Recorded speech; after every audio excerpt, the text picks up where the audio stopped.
Hey guys, Tony Denaro here. Welcome back to the channel. In tonight's video, I want to give you my thoughts on this massive 70% run up in MULLEN stock today. What does it all mean? Let's do a little bit of Tony Denaro crystal ball thinking about what is going on and what is going to happen next.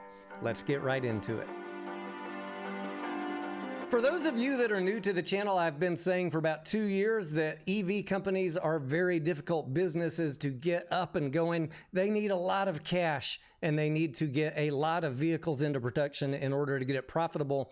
And for that reason, for MULLEN, I've been saying for 2 years, do not buy this company. Wait until they get into production at least. The most recent updates I did on video on this channel were in the middle of May when MULLEN was around $1.20. I said there is going to be a lot more dilution coming on MULLEN. And when you mix the fact that MULLEN has no revenue with that dilution, it's usually not going to be a great combination. So that was my caution to you guys back in May. And you can see that, yes, indeed, the shares outstanding jumped from 70 million up to what we expect to be released here soon, 808 million shares. Although I do know that the brokers and Ortex and such are showing about 243 million as the current outstanding float. I do expect that to go up sometime in the next coming days or weeks. I'm not sure what the delay is. It's been a week or more since we got the update from MULLEN on the shares outstanding. But MULLEN, being a meme stock, trades on news. If there is news about massive production, I expect it to go up. If there is news like we had today about MULLEN hiring Wes Christian, you could also get a bounce. And my hat tip to you guys that had the cojones to buy at 10 cents. What a great trading day. And I hope that you are taking some of these profits if you got in at 10 cents.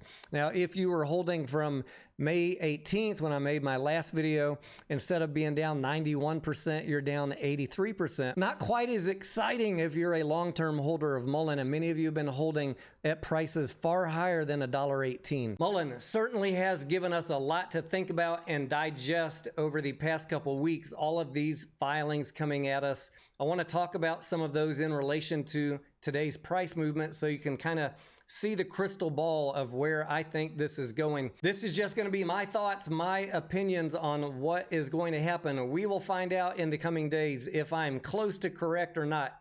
So take it as one more piece of due diligence as you make your own decisions about whether to buy, sell, or hold MULLEN. There has been a lot coming at us to think about, right? We got this upcoming vote on August 3rd with the 1-for-100 reverse split on the voting ticket. Is that going to pass? Are there going to be some of the big shareholders, the big investors that are going to sway this vote and get everything to pass? Or is retail going to carry the day and force MULLEN to keep on rescheduling the vote to try and get it to pass? I don't know. We'll find out in a month or so. Now, I know a lot of you are against the reverse split, and I get it. But it is, in my opinion, much better than getting booted down to the pink sheets where no institutions at all are ever going to look at MULLEN. The other thing that I want to talk about is the prospectus that got announced a week or so ago showing 2.3 billion new shares of dilution headed your way between common shares and warrants, which can be exercised for common. And I want to specifically talk about that in relation to the price movement. When the news dropped this morning, I immediately went into the Discord and let my folks know that there could be an opportunity here to capitalize on some upward momentum, but that my general thought was that this was a puff piece press release designed to assist the big money lenders in driving the price up, and that they would let the price go up to a certain point. What is that point? Well, I guess we're going to find out on Thursday and Friday. Now, I know a lot of you think this was shorts covering. I think, in my cynical view, that they allowed the price to run up. Why? Because if we refer to the recent prospectus, there are several sentences in here talking about warrants exercisable for a price of 16 cents per share. In fact, 590 million shares up there highlighted in yellow in the top paragraph. There are another smaller amount of warrants exercisable at 52 cents a share, 18 million.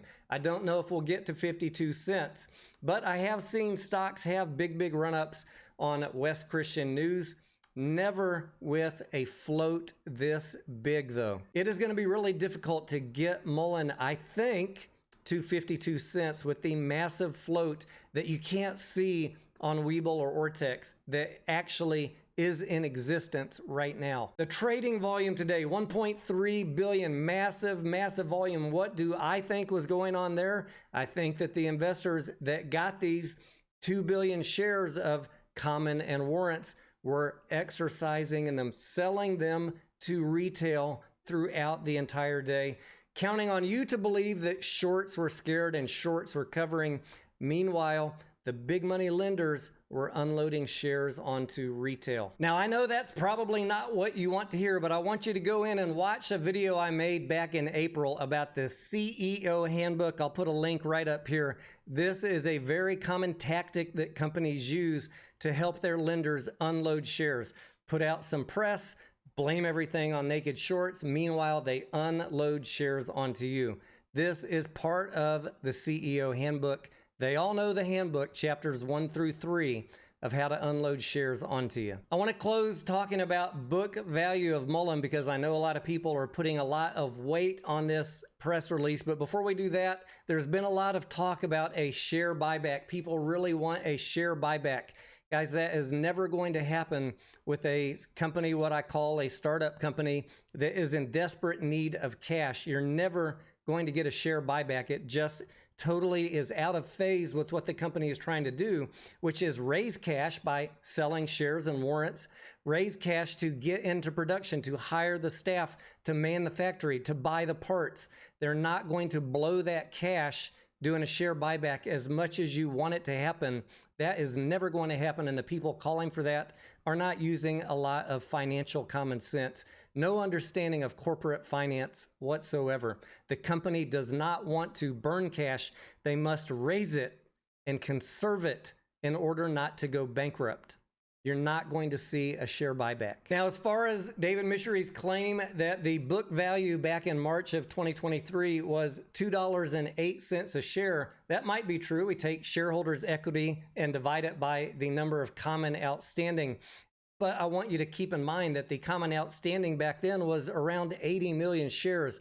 And now we're looking at about 2 billion shares, at least 600 million, 800 million. Let's just say 2 billion if we count the prospectus that is out there.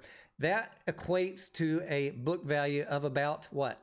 16 cents a share. When I look at the balance sheet of MULLEN, it's not horrible. I mean, they have no debt really. They've got a decent amount of assets. If we take the cash that's on the balance sheet, if we take the cash here that they say they have of $135 million and add that other $100 million that they just raised to it, $235 million, a decent amount of cash. I am concerned. I'm not going to make any firm predictions. We're going to have to see some 10Qs, but I'm concerned that 235 million cash is not going to last them very long when they get into production with all of the extra staff that requires. So this is what we need to keep an eye on for MULLEN. I'm not trying to be negative. I'm not trying to be overly positive. I'm just saying I am concerned that $235 million is not going to be enough. If you look at the 10Qs in the past history, yes, you could make the argument that that is 2 years worth of working capital. But what's going to happen really when they get into production? Is the working capital going to dramatically go down? Is the amount of money that they need to sustain production going to dramatically go up? We're only going to know that when we see what the next couple 10Qs look like. I did watch the interview that Financial Journey had on his channel with David Michery. It was actually, I thought, a very good interview by David Michery. However, he has, in my mind, a track record of not delivering on promises and saying things at the right time to pump the stock up. So I'm going to close with this. I think that this is a false run-up. A beautiful run-up, beautiful if you got in at 10 cents. I don't know how sustainable it is over the next couple days. We will find out. This is a little bit of crystal ball, cynical outlook for me, I know, but I think that you're going to see potentially a little bit more run-up and then a big drop in the price when the lenders are done getting rid of their shares and they start shorting it, and they probably will, unfortunately. The other unknown that I have in my mind, though, is how many shares are they going to hold on to into that August 3rd vote? So it's a little bit of hand wringing for me. I don't know if I'm going to be right or not.